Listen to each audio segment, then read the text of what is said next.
All right, welcome to The Explainer. Today, we are diving deep into a story of incredible transformation.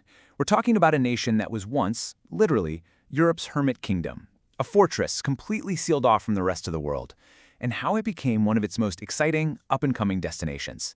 This is the story of Albania's great unlocking.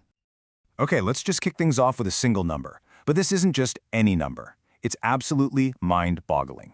173,371. So what is that? That's how many concrete bunkers Albania built between the 60s and the 80s. Get this, that's one for every 11 citizens. This wasn't just some defense project, it was the physical embodiment of a nation's paranoia. A concrete fortress completely sealed off from the world.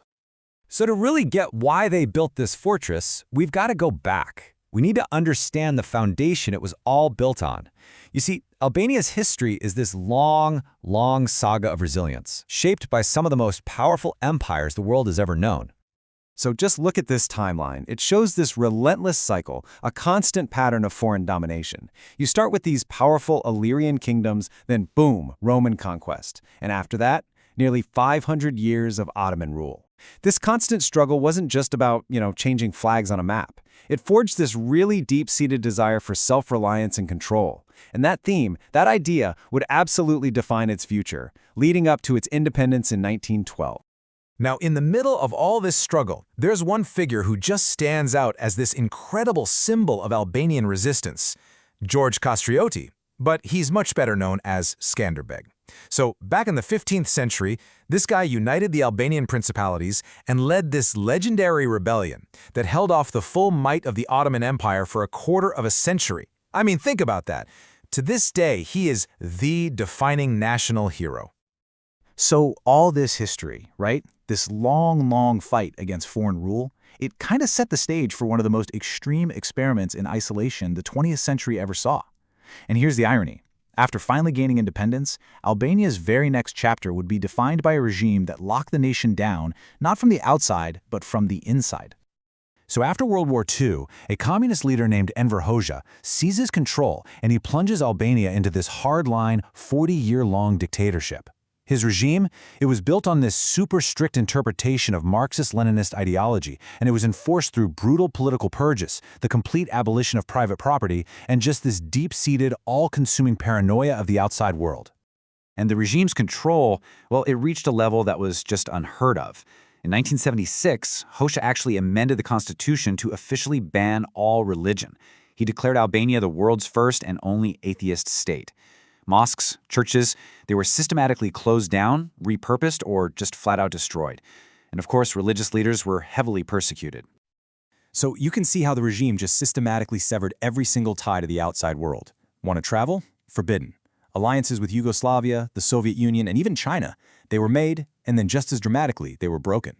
This left Albania completely, utterly alone. And this deepening paranoia, that's what fueled the construction of those 173,000 bunkers we talked about, a concrete, physical reminder of the nation's self-imposed prison. But no fortress lasts forever. After 4 long decades, it began to crumble. And the fall of communism in 1991, it wasn't some clean break, oh no. It was a chaotic, painful rebirth that really tested the nation to its absolute limits. Yeah, the path to an open society was just brutal. After the fall of communism, all that hope quickly turned to disaster in 1997. Why? Widespread pyramid schemes collapsed, and they wiped out the savings of nearly a third of the entire population. Can you imagine? The chaos that followed plunged the country into a brief but intense civil war. It got so bad that the UN had to intervene just to restore some semblance of order. But out of that chaos, Albania started on this truly radical economic shift. The country moved from one of the world's most rigid, centrally planned economies, where the state literally owned everything, to a wide-open market system, driven by private businesses and a growing service sector. It was a complete 180, a total reversal from total isolation to actively trying to integrate with Europe. And you know what? Nothing shows this great unlocking better than tourism. I mean, just look at these numbers. In 2005, the country saw just 500,000 foreign visitors. Fast forward to 2024, and that number is projected to explode to over 11 million. That's not just growth, that's a transformation. The fortress doors have been thrown wide, wide open. In all of this transformation, this whole journey brings us to the vibrant, dynamic Albania of today, the 21st century. It's a country that is busy rediscovering its own identity and reintroducing itself to the world. So today's Albania is a land of absolutely stunning contrasts, and it's finally open for the whole world to see.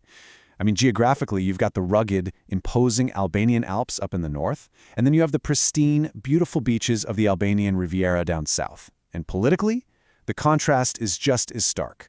Think about it, from total, complete isolation to a firm anchor in the West as a member of NATO and an official EU candidate. And with this new freedom, a unique culture that was suppressed for decades is finally being rediscovered. A really powerful example of this is Albanian isopolyphony. It's this mesmerizing traditional form of group singing that UNESCO has now recognized as a masterpiece. This ancient, incredibly complex sound, which was once silenced, well, now it's being celebrated as something uniquely Albanian. Of course, this cultural revival naturally extends to its incredible food.